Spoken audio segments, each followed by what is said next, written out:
Hi friends, ನಿಮ್ಮೆಲ್ಲರಿಗೂ ಕೂಡ ನಿಮ್ಮದೇ ಆಗಿರ್ತಕ್ಕಂಥ ಯೂಟ್ಯೂಬ್ ಚಾನಲ್ ಸ್ಟಡಿ ವಿತ್ ಪರಶುರಾಮ್ಗೆ ಸ್ವಾಗತ ಅಂತ ಹೇಳ್ತಾ 8ನೇ ತರಗತಿ ಪ್ರಥಮ ಭಾಷೆ ಕನ್ನಡದಲ್ಲಿ ಎರಡನೇ ಗದ್ಯಪಾಠ ಸಾರ್ಥಕ ಬದುಕಿನ ಸಾಧಕ, ಎರಡನೇ ಪದ್ಯಪಾಠ ಭಾರತೀಯತೆ, ಇವೆರಡರನ್ನು ಮಿಕ್ಸ್ ಮಾಡಿ ಒಂದು 20 ಅಂಕಗಳ LBA ಕ್ವಶನ್ ಪೇಪರನ್ನು ನೋಡೋಣ.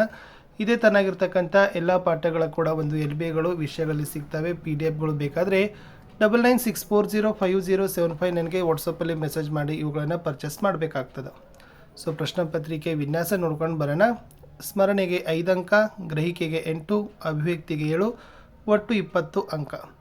ಪ್ರಶ್ನಾನುಸಾರ ಅಂಕ ಹಂಚಿಕೆ ನೋಡೋದಾದರೆ ವಸ್ತುನಿಷ್ಠ ಮತ್ತು ಅತಿ ಕಿರು ಉತ್ತರ 5 ಅಂಕ, ಕಿರು ಉತ್ತರ 8 ಅಂಕ, ದೀರ್ಘ ಉತ್ತರ 7 ಅಂಕ, ಒಟ್ಟು 20 ಅಂಕ.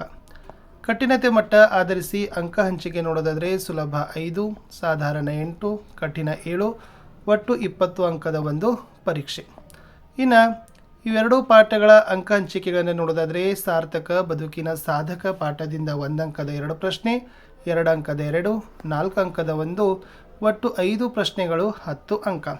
ಭಾರತೀಯತೆ ಅಂತಕ್ಕಂಥ ಪದ್ಯಪಾಠಕ್ಕೆ 1 ಅಂಕದ 3, 2 ಅಂಕದ 2, 3 ಅಂಕದ 1, ಒಟ್ಟು 6 ಪ್ರಶ್ನೆ 10 ಅಂಕ. ಒಟ್ಟು ಈ ಪ್ರಶ್ನೆ ಪತ್ರಿಕೆಯಲ್ಲಿ 1 ಅಂಕದ 5, 2 ಅಂಕದ 4, 3 ಅಂಕದ 1, 4 ಅಂಕದ 1, ಒಟ್ಟು 11 ಪ್ರಶ್ನೆಗಳು ಮತ್ತು 20 ಅಂಕಗಳಿಗೆ ಬಳಕೆಯನ್ನು ಮಾಡಿದ್ದೀವಿ. ಸೊ ಪ್ರಶ್ನೆ ಪತ್ರಿಕೆಯನ್ನು ನಿಮಗೆ ಕೀ ಉತ್ತರಗೊಂದಿಗೆ ನಾನು ಡೈರೆಕ್ಟಾಗಿ ನಿಮ್ಗೆ ಏನು ಮಾಡ್ತೀನಿ ಅಂತಂದರೆ ಶೇರ್ ಮಾಡ್ತೀನಿ. ಸೊ PDF ಬೇಕಾಗಿದ್ದರೆ 9964050759 ನನಗೆ ವಾಟ್ಸಪ್ಪಲ್ಲಿ ಮೆಸೇಜ್ ಮಾಡೋದ್ರ ಮೂಲಕ ಇವುಗಳನ್ನು ನೀವು ಏನು ಮಾಡ್ಬೋದು, ಪರ್ಚೇಸ್ ಮಾಡ್ಬೋದು. ಸೊ ಪಾಠ 2 ಸಾರ್ಥಕ ಬದುಕಿನ ಸಾಧಕ, ಪದ್ಯಪಾಠ 2 ಭಾರತೀಯತೆ, ತರಗತಿ 8, ವಿಷಯ ಪ್ರಥಮ ಭಾಷೆ ಕನ್ನಡ, ಅಂಕ 20, ಸಮಯ 40 ನಿಮಿಷ. ಫಸ್ಟ್ ಮೇನ್ಸ್ ಬಹು ಆಯ್ಕೆ ಪ್ರಶ್ನೆಗಳು 4 ಆಯ್ಕೆಗಳಿತ್ತು. ಸರಿಯಾದ ಉತ್ತರ ಆರಿಸಿ ಬರೀಬೇಕಾಗಿತ್ತು. ಕೇವಲ 1 ಪ್ರಶ್ನೆ 1 ಅಂಕ. ಸಚಿನ್ ತುಂಬ ಒಳ್ಳೆಯ ಹುಡುಗ, ಈ ವಾಕ್ಯದಲ್ಲಿರುವ ಗುಣವಾಚಕ ಪದ. ಎ ಸಚಿನ, ಬಿ ತುಂಬ, ಸಿ ಒಳ್ಳೆಯ, ಡಿ ಹುಡುಗ. ಸರಿಯಾದ ಉತ್ತರ ಆಪ್ಷನ್ ಸಿ ಒಳ್ಳೆಯ. ಇನ್ನು ಮುಖ್ಯ ಪ್ರಶ್ನೆ 2 ಸಂಬಂಧೀಕರಣದಲ್ಲಿ 2 ಪ್ರಶ್ನೆಗಳಿದ್ದಾವೆ. ಪ್ರತಿ ಸರಿಯಾದ ಉತ್ತರಕ್ಕೆ 1 ಅಂಕ, 2 ಪ್ರಶ್ನೆ 2 ಅಂಕ. ಕೊರಳು ಧ್ವನಿ ಯೋಧ ಡ್ಯಾಶ್ ಅಂತ ಇದೆ, ಜೋಧ. ಥರ್ಡ್ ಒನ್ ಭಾರತ ಅಂಕಿತನಾಮ ಪರ್ವತ ಡ್ಯಾಶ್ ಅಂತ ಇತ್ತು, ಅದು ಅನ್ವರ್ತನಾಮ ಅಂತ ಬರಿಬೇಕು. 1 ಅಂಕದ 2 ಪ್ರಶ್ನೆ. ಪ್ರತಿ ಸರಿಯಾದ ಉತ್ತರಕ್ಕೆ 1 ಅಂಕ, 2 ಪ್ರಶ್ನೆ 2 ಅಂಕ. DVG ಅವರ ಹುಟ್ಟೂರು ಯಾವುದು ಅಂತ ಕೇಳಿದ್ದಾರೆ. ಉತ್ತರ DVG ಅವರ ಹುಟ್ಟೂರು ಕೋಲಾರ ಜಿಲ್ಲೆಯ ಮುಳಬಾಗಿಲು. ಪ್ರಶ್ನೆ 5 ನಮ್ಮ ಪಯಣ ಎತ್ತ ಸಾಗಿದೆ. ಉತ್ತರ ನಮ್ಮ ಪಯಣವು ನಮ್ಮ ಗುರಿಯ ಬೆಳಕಿನೆಡೆಗೆ ಸಾಗಿದೆ ಅಂತ ಬರೆದ್ರೆ ಸಾಕು. ಥರ್ಡ್ ಮೀನ್ಸ್ 2 ಪ್ರಶ್ನೆಗಳಿದ್ದಾವೆ, 3-4 ವಾಕ್ಯಗಳ ಉತ್ತರಗಳನ್ನು ಕೊಡಬೇಕು. ಪ್ರತಿ ಸರಿಯಾದ ಉತ್ತರಕ್ಕೆ 2 ಅಂಕ, 2 ಪ್ರಶ್ನೆ 4 ಅಂಕ. ಪ್ರಶ್ನೆ 6 ರಸೂಲ್ ಖಾನ್ ಅವರು DVG ಅವರ ವಿದ್ಯಾಭ್ಯಾಸಕ್ಕಾಗಿ ಮಾಡಿದ ಸಹಾಯವೇನು. ಉತ್ತರ ರಸೂಲ್ ಖಾನನು DVG ಅವರನ್ನು ತನ್ನ ಜಟಕಾ ಬಂಡಿಯಲ್ಲಿ ಕೂರಿಸಿಕೊಂಡು ಬೌರಿಂಗ್ ಪೇಟೆಗೆ ಕರೆದುಕೊಂಡು ಹೋದನು. ಅಲ್ಲಿ ಬೆಂಗಳೂರಿಗೆ ಟಿಕೆಟ್ ಕೊಡಿಸಿ ರೈಲಿನಲ್ಲಿ ಕೂರಿಸಿದನು. ಕೈ ಖರ್ಚಿಗೆ 1 ರೂಪಾಯಿಯನ್ನು ಕೊಟ್ಟನು. ಹೀಗೆ ರಸೂಲ್ ಖಾನ್ DVG ಅವರ ವಿದ್ಯಾಭ್ಯಾಸಕ್ಕಾಗಿ ಸಹಾಯ ಮಾಡಿದನು ಅನ್ನೋದನ್ನು ನೀವು ಬರಿಬೇಕು. ಮುಂದಿನ ಪ್ರಶ್ನೆ ಭಾಷೆ ಬೇರೆಯಾದರೂ ಭಾವವೊಂದು ಸಮರ್ಥಿಸಿರಿ. ಉತ್ತರ ನಾಡಿನ ಅನೇಕ ಗಡಿಗಳಲ್ಲಿ ಯೋಧರು ಎತ್ತಿ ಹಿಡಿಯುವ ಧ್ವಜದ ನೆರಳಿನಲ್ಲಿರುವ ಜನರೆಲ್ಲರೂ ಒಂದೇ. ನಾವೆಲ್ಲ ವಾಸಿಸುವ ನೆಲದ ತೊಟ್ಟಿಲಲ್ಲಿ ಬೆಳೆದ ಜನರ ಧ್ವನಿಗಳು ಬೇರೆ ಬೇರೆಯಾದರೂ ಭಾಷೆಗಳು ಬೇರೆ ಬೇರೆಯಾದರೂ ಜನರ ಭಾವ ಒಂದೇ ಎಂಬುದನ್ನು ಕವಿ ಮನಮುಟ್ಟುವಂತೆ ಸಮರ್ಥಿಸಿಕೊಂಡಿದ್ದಾರೆ. ಮುಂದಿನ ಪ್ರಶ್ನೆ 8 ಕವಿ ಕಾವ್ಯ ಪರಿಚಯ ಬರೀಬೇಕಾಗಿತ್ತು. ಕೇವಲ 1 ಪ್ರಶ್ನೆ ಇದೆ, 2 ಅಂಕಕ್ಕೆ. ತುಂಬ ಈಸಿ ಇತ್ತು. Doctor NS Lakshminarayana Bhatta. ಉತ್ತರ ಡಾಕ್ಟರ್ NS ಲಕ್ಷ್ಮೀನಾರಾಯಣ ಭಟ್ಟ ಅವರು 29 ಅಕ್ಟೋಬರ್ 1936ರಲ್ಲಿ ಶಿವಮೊಗ್ಗದಲ್ಲಿ ಜನಿಸಿದರು. ಇವರು ದೀಪಿಕಾ, ಭಾವಸಂಗಮ, ಬಂದೇ ಬರುತ್ತಾವ ಕಾಲ, ಬಾರೋ ವಸಂತ, ಅಭಿನಂದನ, ಭಾವೋತ್ಸವ, ಪ್ರೇಮಧಾರೆ, ನಂದನ, ಕಿನ್ನರಿ, ನವಿಲುಗರಿ, ಕಿಶೋರಿ, ಸಾಹಿತ್ಯ ರತ್ನ ಸಂಪುಟ ಮುಂತಾದ ಕೃತಿಗಳನ್ನು ರಚಿಸಿದ್ದಾರೆ. ಇವರಿಗೆ ರಾಜ್ಯ ಸಾಹಿತ್ಯ ಅಕಾಡೆಮಿ ಪ್ರಶಸ್ತಿ, ಶಿವರಾಮ ಕಾರಂತ ಪ್ರಶಸ್ತಿ, ರಾಜ್ಯೋತ್ಸವ ಪ್ರಶಸ್ತಿ, ಮಾಸ್ತಿ ಪ್ರಶಸ್ತಿ, ಆಳ್ವಾಸ್ ನುಡಿಸಿರಿ ಪ್ರಶಸ್ತಿ, ಆರ್ಯಭಟ ಪ್ರಶಸ್ತಿ ಸಂದಿದೆ ಅನ್ನೋ ಬರೆದ್ರೆ ಸಾಕು. ಇನ್ನು ಪದ್ಯಭಾಗ ಪೂರ್ಣ ಮಾಡಬೇಕಾಗಿತ್ತು.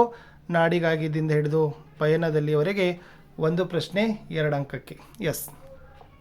ನಾಡಿಗಾಗಿ ತನುವ ತೆತ್ತ ಹುತಾತ್ಮರ ಸ್ಮರಣೆಯಲ್ಲಿ, ನಮ್ಮ ಕಷ್ಟದಲ್ಲೂ ನೆರೆಗೆ ನೆರಳ ನೀವ ಕರುಣೆಯಲ್ಲಿ, ದಾರಿ ಬಳಸಿ ಏರುವಲ್ಲಿ ಬಿರುಗಾಳಿಯ ಮೊಳಗುವಲ್ಲಿ ನಮ್ಮ ಗುರಿಯ ಬೆಳಕಿನೆಡೆಗೆ ನಡೆಯುವ ಧೀರ ಪಯಣದಲ್ಲಿ ಅಂತ ಬರೆದ್ರೆ ಸಾಕು. ನೆಕ್ಸ್ಟ್ 3 ಅಂಕಕ್ಕೆ ಒಂದು ಪ್ರಶ್ನೆ ಇತ್ತು. ಇದಕ್ಕೆ ಸಂದರ್ಭ ಮತ್ತು ಸ್ವಾರಸ್ಯ ಬರಿಬೇಕಾಗಿತ್ತು. 3 ಅಂಕದ ಪ್ರಶ್ನೆ ಇದು ಪದ್ಯಪಾಠದ ಇತ್ತು. ಸಾಲಿತ್ತು ಎಲ್ಲೇ ಇರಲಿ ನಾವು ಒಂದು ನಾವು ಭಾರತೀಯರು ಅಂತ ಇದೆ. ಫಸ್ಟ್ ಆಯ್ಕೆ ಬರೀಬೇಕು. ಈ ಮೇಲಿನ ವಾಕ್ಯವನ್ನು KS ನರಸಿಂಹಸ್ವಾಮಿ ಅವರು ರಚಿಸಿರುವ ನವಪಲ್ಲವ ಎಂಬ ಕವನ ಸಂಕಲನದಿಂದ ಆಯ್ದ ಭಾರತೀಯತೆ ಎಂಬ ಪದ್ಯಪಾಠದಿಂದ ಆರಿಸಲಾಗಿದೆ. ಸಂದರ್ಭ: ನಮ್ಮ ದೇಶಕ್ಕಾಗಿ ತಮ್ಮ ಜೀವನವನ್ನೇ ಬಲಿಕೊಟ್ಟ ಅನೇಕ ಹುತಾತ್ಮರ ಸ್ಮರಣೆಯಲ್ಲಿ ಮತ್ತು ನಮ್ಮ ಕಷ್ಟದಲ್ಲಿ ಕರುಣೆಯಿಂದ ಸಹಾಯ ಮಾಡಿದವರಿಗಾಗಿ ನಮ್ಮ ಗುರಿಯ ಬೆಳಕಿನೆಡೆಗೆ ನಡೆಯುವ ಧೀರ ಪಯಣದಲ್ಲಿ ಹೀಗೆ ನಾವು ಎಲ್ಲೇ ಇದ್ದರೂ ನಾವೆಲ್ಲ ಒಂದೇ ಎಂದು ಹೇಳುವ ಸಂದರ್ಭದಲ್ಲಿ ಕವಿ ಈ ಮೇಲಿನಂತೆ ಹೇಳಿದ್ದಾರೆ. ಸ್ವಾರಸ್ಯ: ನಾವು ಎಲ್ಲೇ ಇದ್ದರೂ ನಾವೆಲ್ಲ ಭಾರತೀಯರು ಎಂಬ ಏಕತಾ ಭಾವನೆಯಿಂದ ಜೀವಿಸಬೇಕೆಂಬುದು ಈ ಮಾತಿನ ಸ್ವಾರಸ್ಯವಾಗಿದೆ. ಲಾಸ್ಟ್ 4 ಅಂಕದ ಪ್ರಶ್ನೆ ಇತ್ತು. ಸಾರ್ಥಕ ಬದುಕಿನ ಸಾಧಕ ಪಾಠದಿಂದ 8 ವಾಕ್ಯಗಳಲ್ಲಿ ಕೇಳಿದರು. DVG ಅವರ ವ್ಯಕ್ತಿತ್ವವನ್ನು ಸಂಗ್ರಹಿಸಿ ಬರೆಯಿರಿ. ಉತ್ತರ: DVG ಅವರ ಮನೆಯಲ್ಲಿ ಕಿತ್ತು ತಿನ್ನುವ ಬಡತನವಿತ್ತು.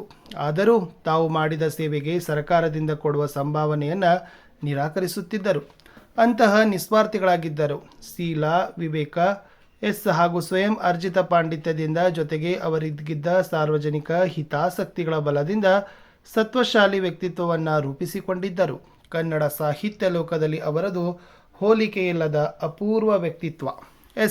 ಇವರ ಇತರ ಸಾಹಿತಿಗಳಂತೆ ಅವರು ಸಾಹಿತಿ ಮಾತ್ರವಾಗಿರಲಿಲ್ಲ, ಹೆಸರಾಂತ ಪತ್ರಕರ್ತರಾಗಿದ್ದರು, ಹಿರಿಯ ವೇದಾಂತಿಯಾಗಿದ್ದರು, ರಾಜ್ಯಶಾಸ್ತ್ರದಲ್ಲಿ ಆಳವಾದ ತಿಳುವಳಿಕೆ ಉಳ್ಳವರಾಗಿದ್ದರು.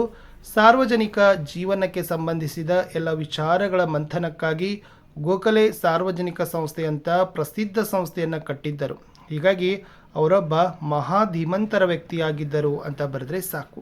ಇಷ್ಟು ನಾವೇನು ಮಾಡಿದ್ದೀವಿ ಅಂದರೆ 8th 2ನೇ ಗದ್ಯಪಾಠ ಸಾರ್ಥಕ ಬದುಕಿನ ಸಾಧಕ, 2ನೇ ಪದ್ಯಪಾಠ ಭಾರತೀಯತೆ ಆದರೂ LBA ಪೇಪರ್ಗಳನ್ನು ಹಾಕಿದ್ದೀವಿ. ಸೊ ನಮ್ಮ ಯೂಟ್ಯೂಬ್ ಚಾನಲಲ್ಲಿ Kannada, English, Hindi, SS science ಇಲ್ಲಿ 5 ವಿಷಯಗಳಲ್ಲಿ ನಿಮಗೆ ಪಾಠದ ಪ್ರಶ್ನೋತ್ತರಗಳು ಬರ್ತವೆ.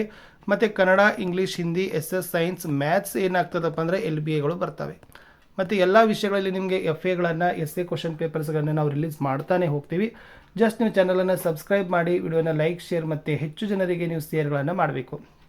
ಆವಾಗ ನಮಗೆ ಅದೊಂದು ಇನ್ಸ್ಪಿರೇಷನ್ ಆಗ್ತದೆ. ಆಮೇಲೆ ಈ ವಿಡಿಯೋದ ಡಿಸ್ಕ್ರಿಪ್ಷನ್ ಬಾಕ್ಸ್ನಲ್ಲಿ ನಾವು ನಿಮ್ಗೆ ಏನು ಮಾಡಿದ್ದೀವಿ ಅಂದರೆ ನಮ್ಮ ವಾಟ್ಸಪ್ ಚಾನಲು ಮತ್ತು ಟೆಲಿಗ್ರಾಮ್ ಗ್ರೂಪ್ಗಳ ಲಿಂಕನ್ನು ಕೊಟ್ಟಿದ್ದೀವಿ. ಸೊ ನೀವು ಫಸ್ಟಾಗಿ ಏನು ಮಾಡಬೇಕು ಅಂತಂದರೆ ಅವುಗಳಿಗೆ ಬಂದು ಜಾಯ್ನ್ ಆಗಬೇಕು. ಆ ವಾಟ್ಸಪ್ ಚಾನಲು ಮತ್ತು ಟೆಲಿಗ್ರಾಮ್ ಗ್ರೂಪ್ಗಳಿಗೆ ಜಾಯ್ನ್ ಆಗೋದ್ರಿಂದ ನಾವು ಹಾಕ್ತಕ್ಕಂಥ ವೀಡಿಯೋದ ನೋಟಿಫಿಕೇಷನ್ ನೀವು ಫಸ್ಟಾಗಿ ಏನು ಮಾಡ್ತೀರಪ್ಪ ಅಂದರೆ ಪಡಿತೀರಿ. ಇಷ್ಟಿತ್ತು ಈ ವಿಡಿಯೋದಲ್ಲಿ ಅಂತ ಹೇಳ್ತಾ ಸಿಗ್ತೀನಿ ಹೊಸ ವಿಡಿಯೋದಲ್ಲಿ. ಅಂಟಿಲ್ ಟೇಕ್ ಕೇರ್, ಬಾಯ್.